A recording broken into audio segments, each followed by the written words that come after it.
అందరికీ నమస్కారం. నేను మీ కిరాక్ కార్పేని. రీసెంట్గా పేరుని నాని వల్లభనేని వంశీని కలిసేసి వచ్చాడు. బయటికి రాగానే ప్రెస్ మీట్ పెట్టాడు. ఏం మాట్లాడాడో ఒకసారి చూద్దాం.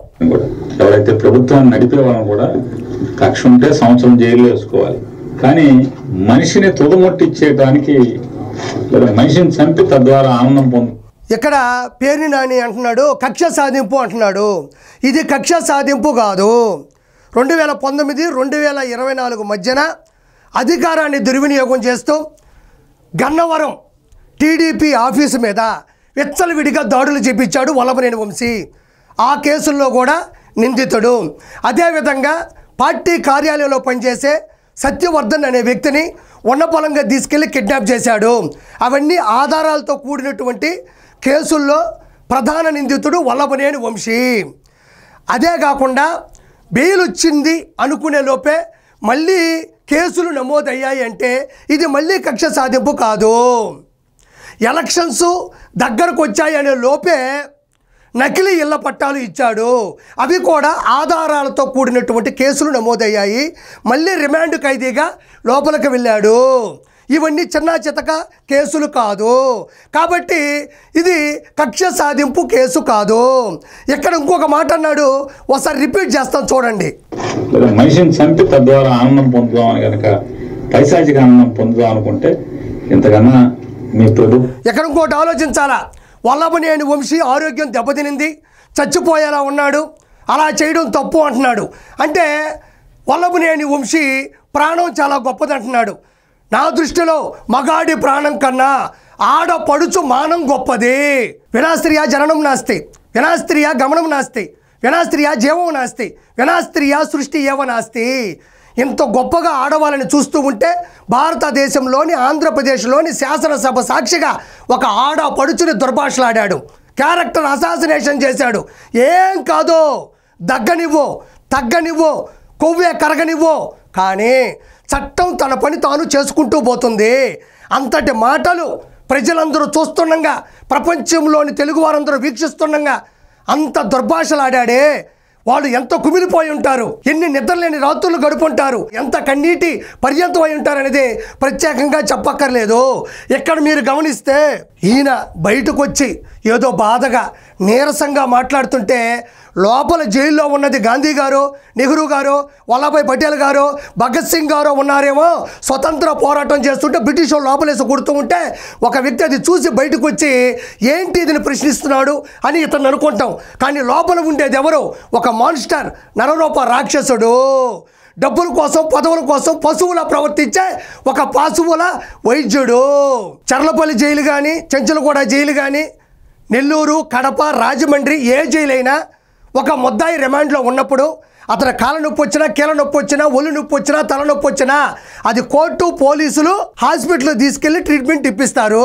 అరే నాకు చాలా ఇబ్బందిగా ఉంది, నాకు కళ్ళు తిరిగిపోతున్నాయి, నాకు వామిటింగ్ అవుతుంది, నాకు మోషన్స్ అవుతున్నాయి అంటే దాన్ని నెపంగా చూపిస్తే, సాకుగా చూపిస్తే బయటికి పంపివ్వరు. తప్పు చేసిన వాడు చట్టం దృష్టిలో అందరూ సమానమే.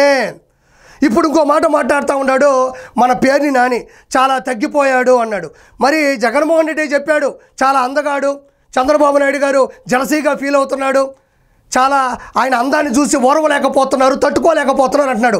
ఆ అందగాడికి ఒక సినిమా వచ్చింది, అందగాడు 15 కేజీలు తగ్గాలి, శ్రీమంతుడి సినిమాలో మహేష్ బాబు గారు లాంటి క్యారెక్టర్ అది.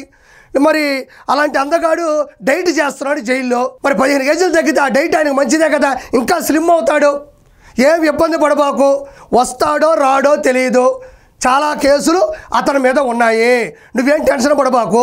ఇక్కడ ఆయన తగ్గకుండా ఉండడానికి, ఆయన అలా ఉండడానికి ఆయన అత్తారింట్లోనో ఇంట్లోనో లేడు. ఆయన వెళ్ళింది రిమాండ్గా ఖైదీకి వెళ్ళాడు. అక్కడ సర్వ సుఖాలు, ప్రాపంచ సుఖాలు ఉండవు. అక్కడ బీర్లు ఉండవు, బ్రేజర్లు ఉండవు, వైన్స్లు ఉండవు, విస్కీలు ఉండవు, బ్రాండీలు ఉండవు, మసూరా అన్నం ఉండదు, మటన్ కూర ఉండదు, పరుపు మీద పడుకునేది అనుకూడదు, ఏసీ గాలి తగలదు. మరి ఎట్టుంటాడు? అందుకే తప్పులు చెయ్యకూడదు. ప్రభుత్వాన్ని నడిపేవాళ్ళు మీకే నష్టం, మీరే దిగజారుతున్నారు అనేది ప్రజల దృష్టిలో కూడా చూసుకోండి. అంటే కేసు మీద కేసు, కేసు మీద కేసు, కేసు మీద కేసు, తప్పుడు కేసులు కొత్తగా తయారు. ఇక్కడ ఒకటి ఆలోచించాలి పేరు నాని, కేసుల మీద కేసులు అంటున్నావు. తప్పుల మీద తప్పులు చేస్తే కేసుల మీద కేసులు పెడతారు కానీ కళ్ళ ముందు కేసులు బీరులు పెట్టరు. తాగి ఎంజాయ్ చేయండి అని చెప్పడానికి. తప్పుల మీద తప్పులు చేసేటప్పుడు ఆలోచించాలి. అందుకే కేసుల మీద కేసులు నమోదవుతున్నాయి. వాళ్ళ ఇంట్లో గబాలను అనుకోకుండా చుట్టాలు వస్తే అప్పుడప్పుడు అన్ని తెచ్చి ఉప్మా వండినట్టుగా తప్పుడు కేసులు, మనం ఉప్మా వండినంత సులువుగా తప్పుడు కేసులు. మనం అధికారంలో ఉన్నప్పుడు ఉప్మా పనులు చేయకుండా ఉంటే ఈరోజు ఉప్మా గురించి మాట్లాడే టాపిక్ పేర్ని నాని నీకు వచ్చి ఉండేది కాదు. ఈరోజు ఒకటి ఆలోచిస్తే వీరొక్కడే కాదు, దండుపాళ్యం బ్యాచ్ ఇంకా ఉంది. ఇంకా కొడాలి నాని ఉన్నాడు, నువ్వున్నావు, అంబటి రాంబాబు ఉన్నాడు, వైవి సుబ్బారెడ్డి ఉన్నాడు, మిథున్ రెడ్డి ఉన్నాడు. లెక్కర్ స్కామ్లో మీ అన్న అతి త్వరలో లోపలికి వెళ్ళబోతా ఉన్నాడు. అన్నీ కూడా తప్పుల మీద తప్పులు చేయడం వల్ల కేసుల మీద కేసుల్లో లోపలికి వెళ్ళి తద్వారా కేసులు ప్రూవ్ అయితే ఓచలు లెక్క పెట్టాల్సి వస్తుంది. ఆ రోజు వల్లభనేని వంశీ తప్పు చేయకుండా ఉంటే ఈరోజు ఓచలు లెక్క పెట్టాల్సిన అవసరం ఉండేది కాదు. నాకు ఊపిరి అందట్లేదు అని చెప్పుకోవాల్సిన అవసరం కూడా ఉండేది కాదు. పేర్ని నాని అడ్డదిడ్డంగా కక్ష సాధింపులు చేస్తున్నాడు చంద్రబాబు నాయుడు గారని ఆరోపిస్తూ ఉన్నాడు. 4 నెలల క్రితం ఇదే పేర్ని నాని ఏం మాట్లాడాడో ఒకసారి చూద్దాం. నా భార్య జయసుధ మీద కేసు కట్టించడం దగ్గర నుంచి ఆవిడని అరెస్ట్ చేయడానికి ఎంత ప్రయత్నం చేశాడో అంత ప్రయత్నం చేశాడు. కానీ ఏ మాటకు ఆ మాట దీంట్లో చెప్పుకుని తీరాలి. చంద్రబాబు నాయుడు గారు మాత్రం అతను ఎన్నిసార్లు కలిసినా, నాని భార్యను అరెస్ట్ చేద్దామని చెప్పి ఎన్నిసార్లు కలిసినా ఆయన మాత్రం పొరపాటును కూడా మైండ్ ఏమైనా చెడిందంటే ఇంట్లో ఆడవాళ్ళకి అరెస్టులు చేయడం ఏంటి? ఇక్కడ గమనించాలి. ఈ వీడియోలో పేర్ని నాని గారి సతీమణి జయసుధ గారు, ఆవిడ రేషన్ అక్రమ రవాణాలో నిందితురాలుగా ఉన్నారు. ఖచ్చితంగా ఆవిడ్ని అరెస్టు చేయాలి. అరెస్టు చేయాల్సి వచ్చింది. కానీ చంద్రబాబు నాయుడు గారు ఏమన్నారంటే ఇంట్లో ఉండే ఆడవాళ్ళ మీద అరెస్టులు చెయ్యొద్దు, దయచేసి వదిలేయండి అని చంద్రబాబు నాయుడు గారు చెప్పారని ఇక్కడ పేర్ని నాని ఈ వీడియోలో బాధాతప్త హృదయంతో చెప్తున్నాడు. ఇది నేను చెప్పింది కాదు. నిజంగా కక్ష సాధింపులు చంద్రబాబు నాయుడు గారు చెయ్యాలి అంటే మీ ఆవిడ ఖచ్చితంగా జైలుకు వెళ్ళుండేది. మరి ఎందుకు పంపించలేదు? చంద్రబాబు నాయుడు గారు ఇప్పుడు ఒకే ఒక మాట చెప్తారు, ఆడవాళ్ళ జోలికి వెళ్ళొద్దు, ఆడవాళ్ళని ఏమీ అనొద్దు అని చెప్పే చరిత్ర చంద్రబాబు నాయుడు గారిది. ఇది కదా రాజ్యసం, ఇది కదా రాజకీయం, ఇది కదా ఆడవాళ్ళకి ఇవ్వాల్సినటువంటి విలువ. అడ్డమైన గడ్డి తిని బుద్ధి లేకుండా మాట్లాడితే ఇలానే ప్రతి వీడియో కూడా జనాల్లోకి వెళ్తుంది. దయచేసి ఇకనైనా మారు. ఇదే పేర్ని నాని వల్లభనేని వంశీ గురించి పక్కన పెడితే పవన్ కళ్యాణ్ గారి గురించి మాట్లాడుతున్నాడు. ఫ్లాప్ అవబోయే సినిమా హరిహర వీరమల్లు, దాన్ని ఎవరూ చూడరు. ఫ్లాప్ అవబోతున్న సినిమా గురించి ఎందుకయ్యా ఈ ఆలోచనలో అంటున్నాడు. ఫ్లాప్ అయింది హరిహరమల్లు సినిమా కాదు, వైఎస్ఆర్సీపీ పార్టీ అట్టర్ ఫ్లాప్ అయింది.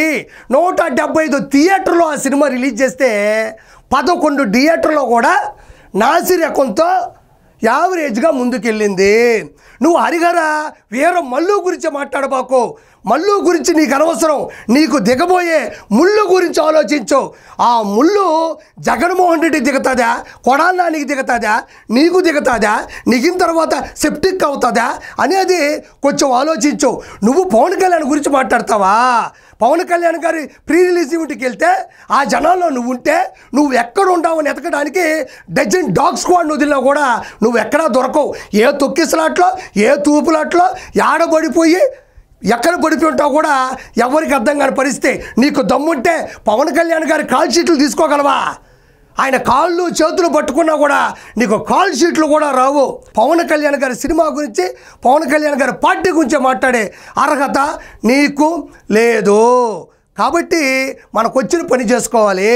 నేను ఒకటే చెప్తున్నా, జైలా బెయిలా అనే సినిమాలో తర్వాత కొడాలని నటించబోతున్నాడు, నువ్వు నటించబోతున్నావు, అన్న వెళ్ళబోతున్నాడు.